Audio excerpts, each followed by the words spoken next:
बिस्मिल्लाहिर्रहमानिर्रहीम अलीम मिनश्शैतानिर्रजीम बिस्मिल्लाहिर्रहमानिर्रहीम इलाही अंतिक़नी बिलहुदा व अलहिमनी तक़वा। अस्सलामु अलैकुम व रहमतुल्लाहि व बरकातुहू। खूब ख़वाहारान मोहतरम, गुज़िश्ता दर्स में आपकी खिदमत में रोज़े को बातिल करने वाले अहकाम का ज़िक्र किया। आज उसी से रिलेटेड चंद एक मसलों को बयान करते हुए अपने आज के टॉपिक यानी रोज़े के कफ़ारों के बारे में जो अहकामात हैं वो बयान किए जाएंगे।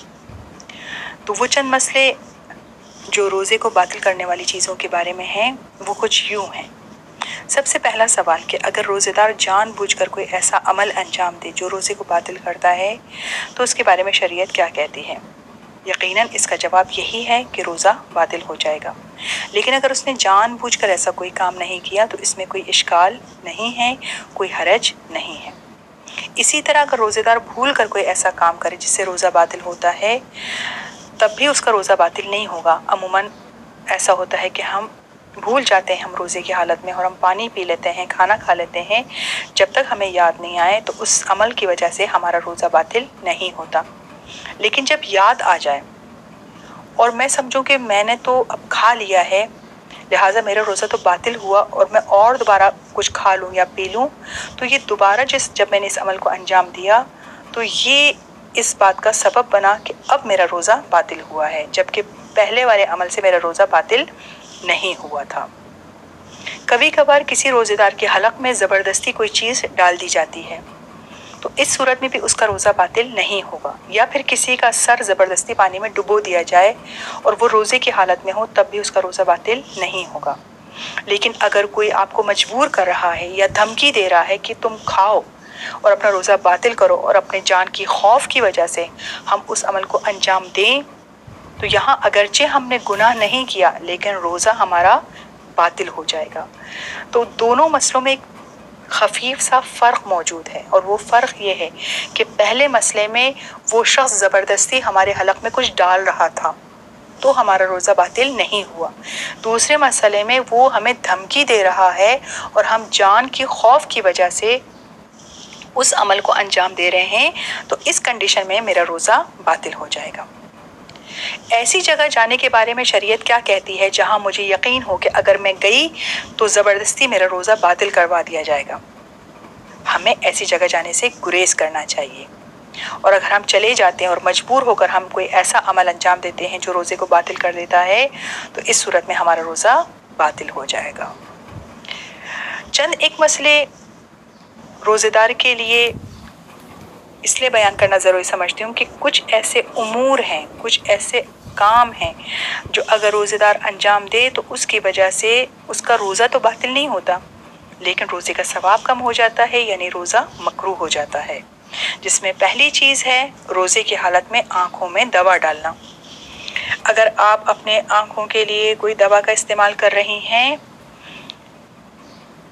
और आपको मालूम है कि इसका जायका हलक तक पहुंच सकता है तो बेहतर है आप इस अमल को अंजाम ना दें। आपका रोज़ा तो बातिल नहीं होगा लेकिन उसका सवाब कम हो जाएगा यानी वो अमल दौरान रोज़ा मकरूह है। दूसरा काम, हर वो काम जो कमज़ोरी का सबब बने जैसे खून निकालना वगैरह, खून का अतिया देना, क्योंकि ये कमज़ोरी का सबब बन सकता है तो हम रोज़े की हालत में अगर इस काम को अंजाम दे रहे हैं तो हमारे रोज़े का सवाब कम हो जाएगा। नाक में नसवार लेना जबकि मालूम ना हो कि हलक तक पहुंचेगी और अगर मालूम हो कि इसका जायका हलक तक पहुंचेगा तो फिर तो जायज़ ही नहीं है। खुशबूदार पौधों का सूंघना, इसमें फूलों का जिक्र नहीं है, पौधों के बारे में कहा गया है कि खुशबूदार पौधों को अगर हम हालत रोज़ा में सूंघते हैं हमारा रोज़ा मकरूह हो जाता है। औरत का पानी में बैठना, इससे मुराद हरगिज़ ये नहीं कि हम नहा नहीं सकते, वो एक अलग मसला है कि हम शावर ले सकते हैं, हम नहा सकते हैं, लेकिन औरत का पानी में बैठना यानी पानी के टब में पानी के अंदर वो बैठ जाए ये कंडीशन औरत के लिए मकरूह है हालत रोज़ा की। जो लिबास पहना हुआ है हम उसे पानी से बहुत तर करें, उसे गीला करें, ये अमल भी रोज़े को मकरूह कर देता है। दांत निकलवाना, क्योंकि इसकी वजह से मुंह से खून निकलता है तो ये अमल भी मकरूह है। तर लकड़ी से मिसवाक करना, अब यहाँ पे लकड़ी का जिक्र हुआ है लिहाजा टूथब्रश का इस्तेमाल माने नहीं है और वो मकरूह नहीं है। बिलावजह पानी या कोई सयाल चीज़ मुंह में लेना, यानी बिलावजह मैं पानी मुंह में ले रही हूँ और फिर से मुंह से निकाल रही हूँ, ये अमल भी रोज़े की हालत में कराहियत रखता है। लेकिन आइए देखते हैं वो मकामात कि जब मुझे माह रमज़ान के क़ज़ा के अलावा उसका कफ़ारा भी देना होगा। लेकिन सवाल ये पैदा होता है कि ये जानना ज़रूरी है कि कफ़ारा कहते किसे हैं। कफ़ारे से मुराद ये है कि अगर कोई शख्स जानबूझकर माह रमज़ान का रोज़ा न रखे, पहली कंडीशन, अगर कोई शख्स जानबूझकर माह रमज़ान का रोज़ा न रखे या रोज़ा रख कर वो उसे तोड़ दे, तो इस सूरत में उसे एक जुर्माना अदा करना होता है जिसे शरीयत में कफ़ारा कहा जाता है। ये कफ़ारा माह रमज़ान के रोज़ों का भी हो सकता है, ये कफ़ारा माह रमज़ान के क़ज़ा रोज़ों का भी हो सकता है, और ये कफ़ारा कफ़ारे ताख़ीर भी हो सकता है। ये तीनों के मसले बिल्कुल मुख्तलिफ हैं जो इंशाअल्लाह आहिस्ता आहिस्ता आपकी खिदमत में पेश किए जाएंगे। अब अगर मुझ पर खुदा न खास्ता माह रमज़ान का कफ़ारा वाजिब हुआ है तो मुझे इस कफ़ारे में क्या करना होगा। शरीयत में इसके बारे में 3 ऑप्शन दिए गए हैं कि इन तीनों में से मुझे एक अमल कफ़ारे के तौर पर अदा करना है, और ये मेरी मर्ज़ी पर है, मेरी सहूलत पे है मैं कि इसमें से किस का इंतखाब करती हूँ। पहली चीज़ है एक ग़ुलाम आज़ाद करना। लेकिन आप सब अच्छी तरह जानती हैं कि आजकल ये सिस्टम मौजूद नहीं है, और ग़ुलाम जिनको शरअन ग़ुलाम कहा जाता है वो हमारे माशरे में राइज नहीं है। हम हरगिज़ किसी मुलाजिम या नौकर को ग़ुलाम की कैटेगरी में नहीं ला सकते हैं, ये एक अलग मसले हैं। तो हम फ़िलहाल इस ज़माने के एतबार से इस पहले ऑप्शन को निकाल देते हैं। बाकी बचे 2 ऑप्शन कि उनमें से या तो 60 दिन रोज़ा रखे, यानी एक माह रमज़ान का रोज़ा उसने जानबूझकर नहीं रखा या जानबूझकर उससे रोज़े को तोड़ दिया, तो अब इस एक रोज़े के बदले में उसे 60 रोज़े रखने होंगे, जिनमें से 31 रोज़े उसे मुसलसल रखने हैं, उसमें कोई गैप नहीं देना है, और बाकी 29 दिन का रोज़ा वो फिर गैप के साथ उनको रख सकता है।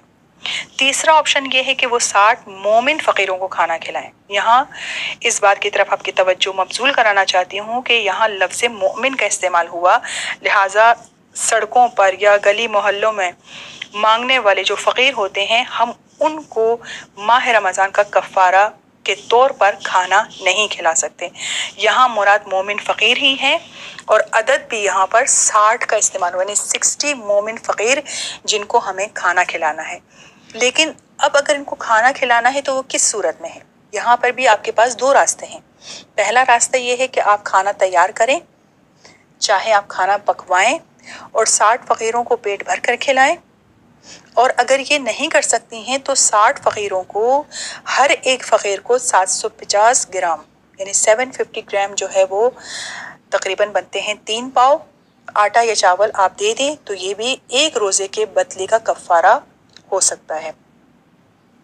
अब अगर आप में से कोई ख्वाहर ये सवाल करें कि क्या हम इन फ़कीरों को रकम दे सकते हैं कि भाई आप ये रकम लें और इससे आप खाना ख़रीद के खा लें, तो अगर हम रकम दे रहे हैं तो हमने उन्हें पाबंद करना होगा कि वो इस रकम से आटा ही लें, और हमें इत्मीनान भी हो कि वो इस अम्र की पाबंदी करेंगे, ठीक है। और अगर हमें इत्मीनान नहीं तो फिर हमें अपने हाथों से ही उनको ये खाना खिलाना होगा, या फिर वो जिन्स जो आटा या चावल की सूरत में है उन्हें ख़रीद के देना होगा। 60 का जो अदद है, क्या ये अदद पूरा होना ज़रूरी है कि 60 डिफरेंट मोमिन हों और उन्हें खाना खिलाया जाए, या एक ही फ़कीर को हम 60 मरतबा कफ़ारा दे सकते हैं।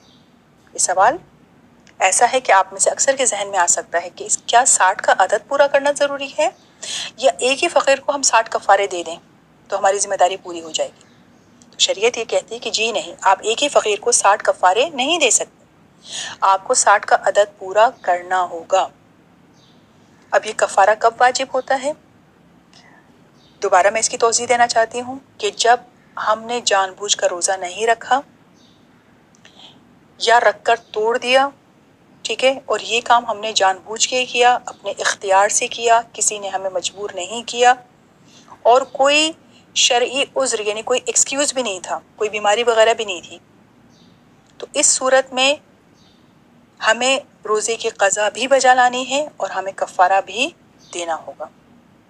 लेकिन अगर कोई जानता ही नहीं था कि इस काम को अंजाम देने से रोज़ा बातिल हो जाता है, तो भी उसका रोज़ा तो बातिल हो चुका है, लेकिन बाद में उसके ऊपर सिर्फ क़ज़ा वाजिब है उस रोज़े का, और उसके ऊपर कोई कफ़ारा वाजिब नहीं है, सिवाय इसके कि इन 2 सूरतों को जो मैं पढ़ने जा रही हूँ, इन 2 सूरतों में रोज़ा बातिल भी है और क़ज़ा के साथ कफ़ारा भी अदा करना होगा। वो 2 सूरतें क्या हैं?